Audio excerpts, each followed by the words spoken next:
দেখে ভাবছো যে এটা শুক্তো কিন্তু না, এটা বীজযুক্ত কাঁচকলা, আলু আর সজনে ডাঁটার দুর্দান্ত স্বাদের রেসিপি। জানি এই কলাটা রান্না করতে খুবই বিরক্তকর লাগে, কিন্তু আমি যেভাবে বানিয়েছিলাম বাড়ির সবাই খেয়ে বলল, পিউ আর একবার বানাস তো এইভাবে।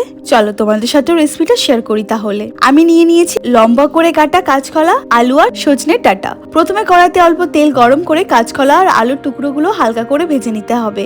এরপরেতে দিয়ে দেবো সজনের ডাঁটা, স্বাদ মতন লবণ। সবজিগুলো একটু মজে আসা পর্যন্ত নাড়াচাড়া করব। এবার আসল ম্যাজিক, মিক্সি জারে নেব আদা, কাঁচা লঙ্কা, 1 চামচ সর্ষে আর 1 চামচ পোস্ত, সামান্য লবণ আর জল দিয়ে একটা মিশ্রণ পেস্ট তৈরি করে নেব। এই মশলাটাই কিন্তু এই রেসিপিটার আসল স্বাদ এনে দেবে। এবার কড়াইতে তেল দিয়ে তাতে 5 ফোড়ন আর শুকনো লঙ্কা ফোড়ন দেব। এবার তৈরি করা মশলাটা ঢেলে দিয়ে এতে দেব সামান্য লবণ, হলুদ গুঁড়ো আর একদম সামান্য লঙ্কার গুঁড়ো, আর হালকা আছে কষিয়ে নেব। মশলা কষানো থেকে তেল ছাড়তে শুরু করলে আগে থেকে ভেজে রাখা সবজিগুলো দিয়ে ভালো করে মিশিয়ে নেব। এবার যোগ করব পরিমাণ মতন জল। আমি মিক্সি গোলা জলটাও দিয়ে দিলাম। ঝোল ফুটে উঠলে উপর থেকে ছড়িয়ে দেব সামান্য চিনি। আমি মিষ্টির গুঁড়ো দিয়েছিলাম, গরম মশলার গুঁড়ো আর ঘি। ব্যাস তৈরি আমাদের রাজকীয় স্বাদের কলার তরকারি। দেখা হচ্ছে পরের ব্লগে। বাই।